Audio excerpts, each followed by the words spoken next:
A paz do Senhor Jesus, seja bem-vindo a mais uma pré-aula da nossa Escola Bíblica Dominical, aqui pela Igreja Evangélica Assembleia de Deus em Joinville. Eu sou o pastor Eduardo Sônego e estou aqui para comentar a última lição desse quarto trimestre, encerrando e finalizando o ano. Aprendemos muito em todas as lições e hoje estamos aqui no quarto trimestre, na última lição, que tem como título As promessas de Deus são infalíveis. O texto áureo para essa lição de número 13 encontra-se em Números, no capítulo 23, versículo 19, que diz que Deus não é homem para que minta, nem filho de homem para que se arrependa. Porventura diria ele e não faria?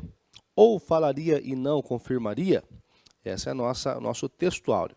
A verdade prática nos diz que as promessas de Deus são infalíveis, porque Deus e sua palavra sempre cumprem um propósito.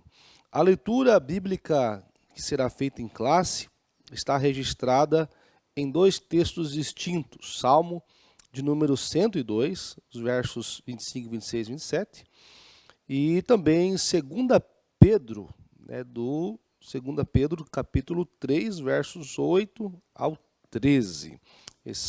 Essa leitura bíblica corrobora e ajuda bastante a interagir com os alunos e também a embasar a lição.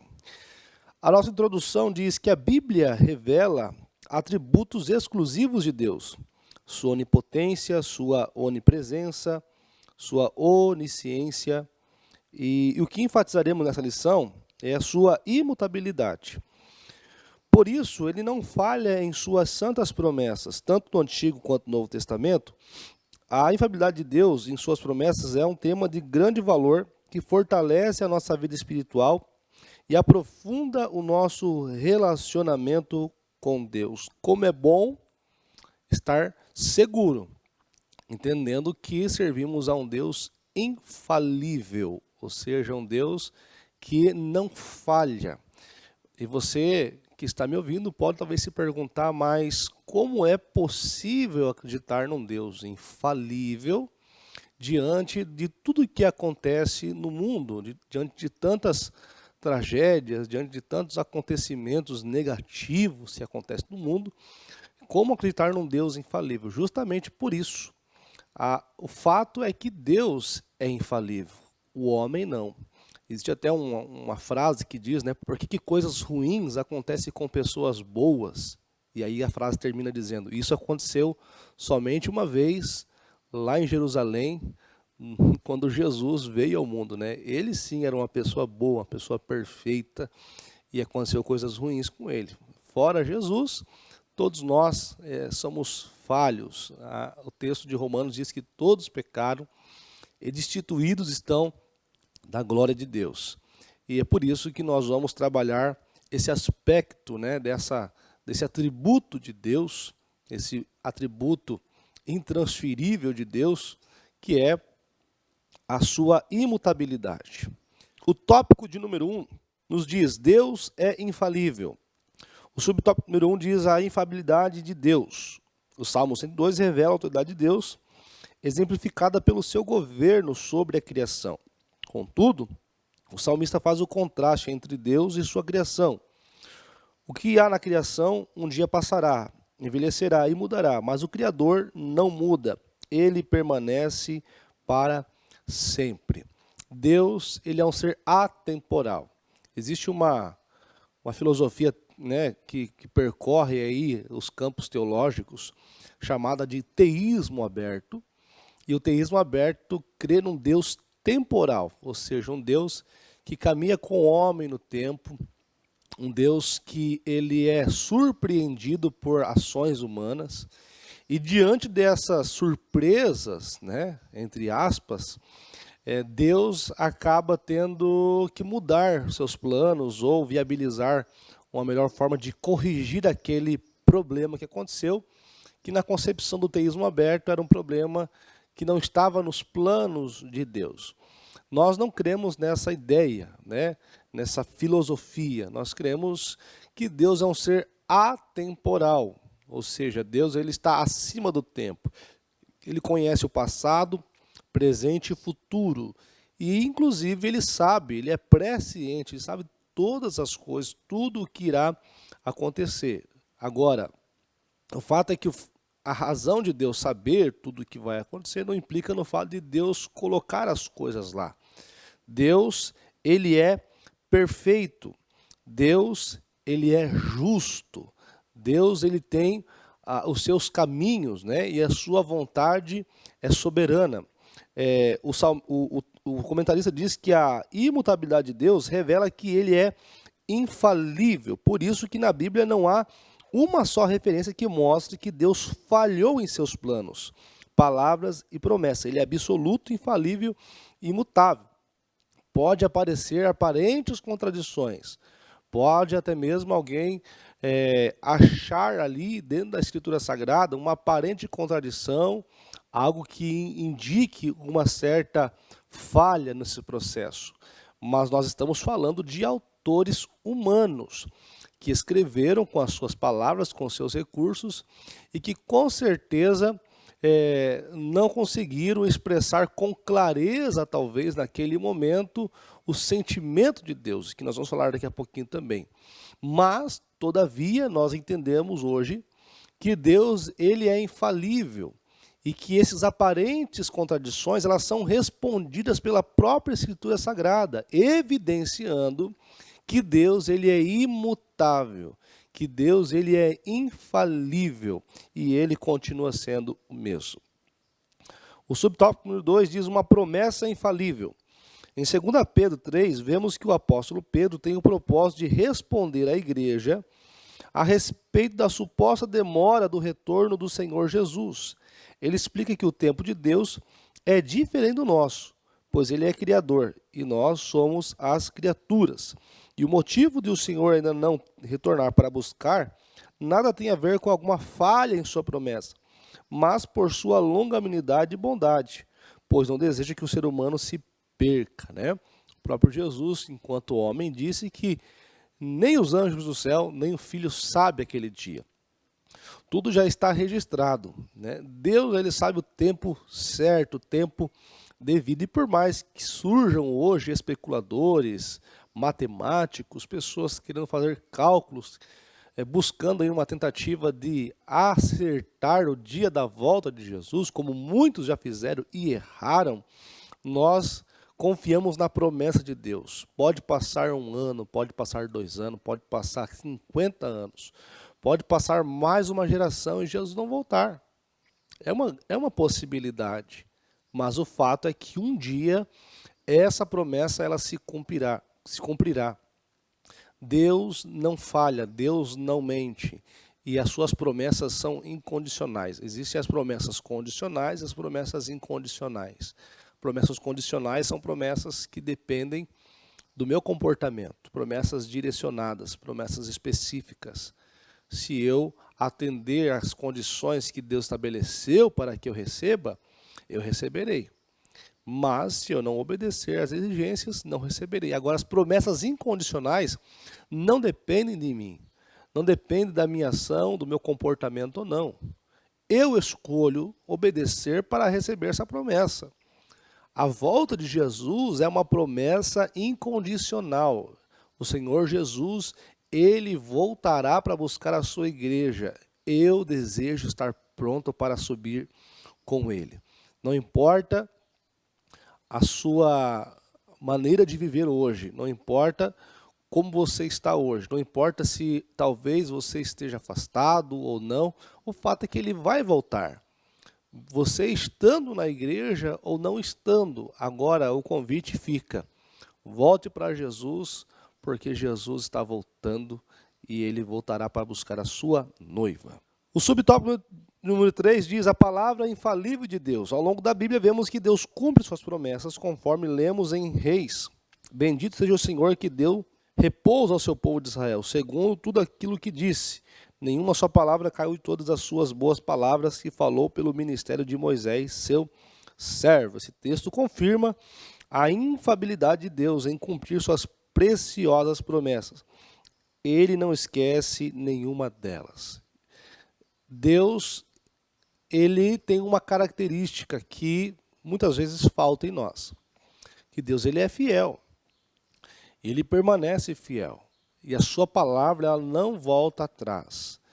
Como eu já falei, se ele fez uma promessa, essa promessa é uma promessa incondicional, ou até mesmo as condicionais, diante do meu comportamento, diante da minha resposta às exigências estabelecidas por Deus, você pode ter certeza, meu irmão, essa promessa ela vai se cumprir.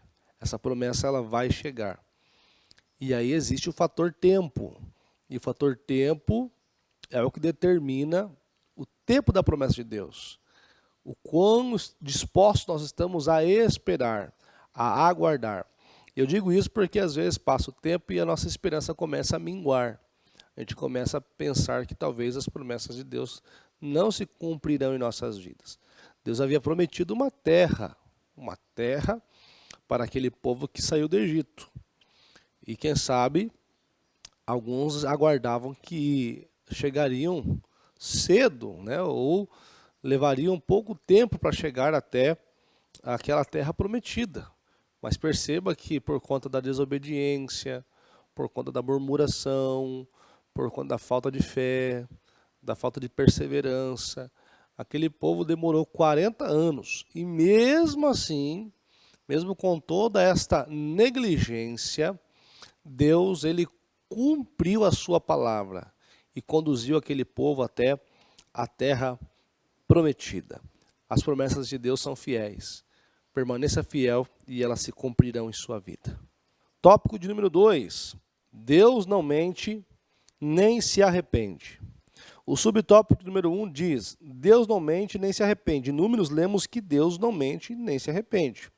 Ao longo do capítulo 23, há um contexto que reforça a verdade de que o Altíssimo não mente nem se arrepende, né? Por ocasião da tentativa de Balaque em fazer com que Balaão amaldiçoasse o povo de Israel. Balaque, já tendo conhecimento do histórico de guerras do povo de Israel, né?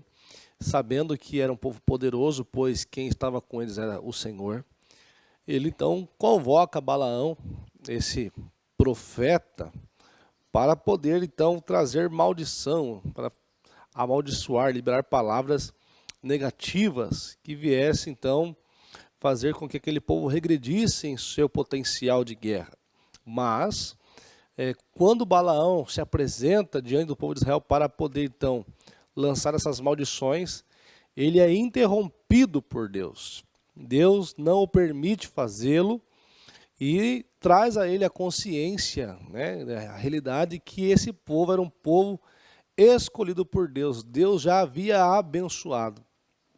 E se Deus abençoou aquele povo, não haveria nada que poderia fazer o contrário, como amaldiçoar, que era o interesse de Balaque.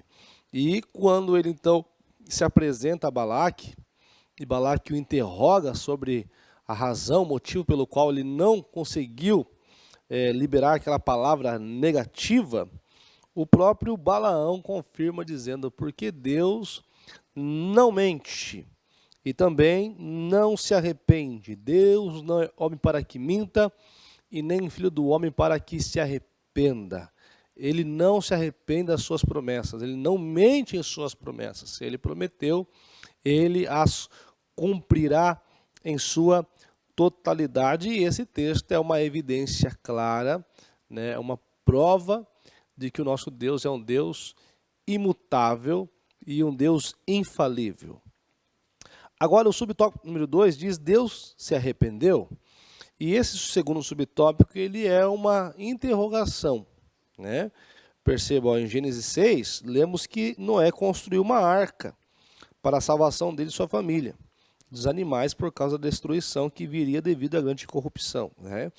E aí vem o texto de Números 23, dizendo que Deus não se arrepende. Então nós temos aí uma aparente contradição. Nós temos de um lado Números 23 dizendo que Deus não se arrepende, e o capítulo de número 6 dizendo que Deus se arrependeu de ter feito o homem. E aí a resposta para esse segundo subtópico está no subtópico número 3, né? Uma aparente contradição. Em Números lemos que Deus não se arrepende, e em Gênesis diz que ele se arrependeu. Contudo, em Gênesis 6, o arrependimento nada tem a ver com algo que ele tenha feito de errado ou alterado um plano original. O que na verdade acontece aqui, baseado também no que o comentarista explana, é um fenômeno que nós chamamos de antropopatismo. Existem dois termos relacionados ao comportamento humano comparado a Deus, que é o antropopatismo e o antropomorfismo. O antropomorfismo significa forma de homem, né? Antropo, homem, morfismo, forma de homem. É quando o escritor bíblico ele atribui aspectos humanos a Deus. A mão do Senhor não está incluída para que não possa salvar, seus ouvidos agravados. Então, isso é um antropomorfismo, atribuição de forma humana a Deus. E o antropopatismo também tem quase o mesmo significado, só que antropo, homem, patismo, sentimento. Então é sentimentos de homem atribuído a Deus. Vale ressaltar que nós temos aqui um texto de Gênesis capítulo 6, escrito por Moisés, num período em que os recursos linguísticos, os recursos fonéticos eram muito escassos. Hoje no Brasil, por exemplo, nós temos alguns milhões de pessoas analfabetas, pessoas sem acesso à escrita. Imagina naquele período, então, como era limitado os recursos linguísticos. Então, o escritor, ele escreve com aquilo que ele tem, na cultura que ele está, com a capacidade que ele possui. E, com certeza, ele foi inspirado por Deus. Mas nós não cremos na teoria do ditado. Ah, senta aí que eu vou explicar, tudo que eu falar tu escreve. Não, nós cremos no teopneustos, soprado por Deus. Deus sopra no ouvido dos autores para escrever. E nem cremos também na teoria da inspiração dinâmica, que algumas partes da Bíblia são inspiradas, outras não. Não, a Bíblia toda ela é inspirada por Deus. Acontece que aqui, né, Moisés, segundo os estudiosos, foi Moisés que escreveu o livro de Gênesis, a grande maioria. Moisés, ele usa o recurso que ele tem na época, e quando ele expressa o sentimento de tristeza, porque quando Deus percebe o que aconteceu com a humanidade, ele enche de uma tristeza. Então essa tristeza, né, do que ele sentiu por ter criado o homem, não é uma tristeza também relacionada há uma surpresa. Meu Deus, eu não esperava, né? Como se Deus estivesse dizendo assim, eu não esperava que isso tivesse acontecido. Não. Mas é um sentimento atribuído a Deus, um sentimento humano atribuído a Deus. Ou seja, é um sentimento de ação. Vou ter que agir, fazer alguma coisa para poder, então, trazer ensinamento para esse povo e executar meu plano. Porque os planos de Deus já estão pré-estabelecidos já antes da fundação do mundo. É o que nós vamos falar aqui também mais para frente. Então, só para ficar claro, o que acontece aqui é um fenômeno chamado antropopatismo, sentimento humano atribuído a Deus. Deus não erra, Deus não se arrepende e a Bíblia não se contradiz. Explicado. Tópico de número 3. As infalíveis promessas de Deus. O subtópico número 1, um plano glorioso. A queda do ser humano não pegou Deus de surpresa, pelo contrário.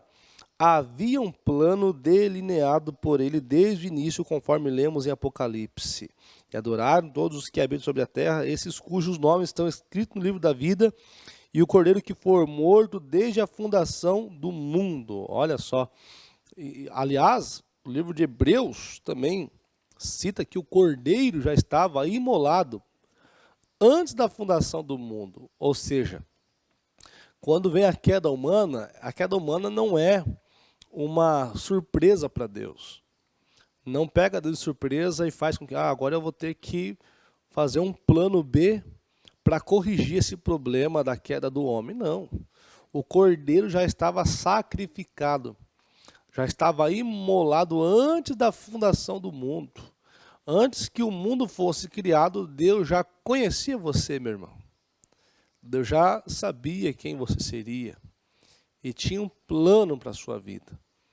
E o Cordeiro já tinha entregue a sua vida por amor de muitos, por amor de todos, porque Deus amou o mundo de tal maneira que deu o seu único Filho para que todo aquele que nele crê não pereça, mas tenha a vida eterna. Então, essa promessa, esse plano glorioso, esse plano de salvação, é também uma promessa incondicional, no sentido de que ele viria para entregar sua vida, nós querendo ou não querendo. A religião judaica, aceitando ou não aceitando, o plano de Deus era esse, ele viria. Agora, tem uma segunda promessa, que é essa que eu citei, João 3,16. Deus amou o mundo de tal maneira, para que todo aquele que nele crê não pereça. A promessa é não perecer, ter vida eterna, mas perceba que há uma condicional. Tem que nele crer, tem que se entregar a ele, tem que abrir mão de algumas coisas para servir a ele. E eu quero ser participante dessa promessa. Quero receber a vida eterna com o Senhor. Amém? Subtópico número 2, a eternidade. Juntamente com o seu plano de salvação, Deus promete a vida eterna, isso que nós falamos aqui agora. Isso mostra que não fomos criados para a queda, para a rebelião contra Deus e consequente a finitude. Fomos criados para eternamente andar e viver na presença de Deus. Dessa forma, o Senhor Jesus é o garantidor da eternidade que um dia experimentaremos por ocasião de sua vinda e transformação do nosso corpo corruptível em incorruptível. Nós aguardamos ansiosamente essa promessa, em que esse corpo será transformado. Paulo diz em Coríntios que semeia-se um corpo em corrupção e se levanta um corpo sem corrupção. E nós seremos, como os anjos, nós teremos atributos, não estaremos mais condicionados ao espaço-tempo, à matéria. Tudo isso aqui não será mais um problema para nós. Teremos um corpo glorificado. Subtópico número 3, esperança forjada na promessa infalível de Deus. Ao longo dos séculos, o ser humano busca uma maior expectativa de vida. Tem buscado no suporte dos avanços da medicina, dos novos recursos científicos e tecnológicos à disposição da humanidade. Mas o envelhecimento e morte são realidades vivenciadas pelo homem. Contudo, os que têm a sua esperança forjada na promessa infalível de Deus sabem que nada desse mundo pode enfraquecer a alegria da salvação que desfrutaremos em Cristo Jesus. Hoje a ciência está buscando aí revoluções tecnológicas para preservar a vida humana, para dar longevidade de vida. E essa é uma ideia narcisista. Eu preciso viver mais, eu preciso ter mais tempo, eu preciso conseguir prolongar minha expectativa de vida nessa terra, porque eu quero viver mais, desfrutar mais dos meus bens, desfrutar mais daquilo que eu conquistei. Mas, para o crente que é fiel a Deus e tem a sua esperança em Cristo Jesus, ele sabe que o tempo que Deus determinou é o tempo necessário para ele fazer, viver, executar os projetos de Deus e depois receberá então a promessa. Para que eu vou desejar ficar nesse corpo, nessa matéria limitado, se eu posso aguardar ansiosamente a volta do Senhor Jesus e receber um corpo glorificado, um corpo que não se limitará mais a essas questões físicas, biológicas, um corpo que não estará mais condicionado à matéria, estaremos com o Senhor para todo sempre e será um período em que desfrutaremos das promessas de Deus, de todas as promessas que Deus prometeu. Tudo isso culmina nessa grande promessa, a promessa de estar com o Senhor. Que Deus abençoe. Nós fechamos essa lição. Eu quero só ler a conclusão para encerrar, que diz assim: concluímos mais um trimestre estudando a respeito das promessas infalíveis de Deus. Aqui temos a oportunidade de renovar nossa esperança no Senhor, sabendo que podemos fazer nossa caminhada com Cristo de maneira confiante e segura, pois o nosso Deus é fiel para cumprir as suas infalíveis promessas. Confiemos em Deus, na força do seu poder. Mais uma lição concluída para a glória do nome do Senhor Jesus. Nós aguardamos você agora no próximo trimestre. Que Que Deus te abençoe e até a próxima aula, se assim Deus permitir, em nome de Jesus. A paz do Senhor.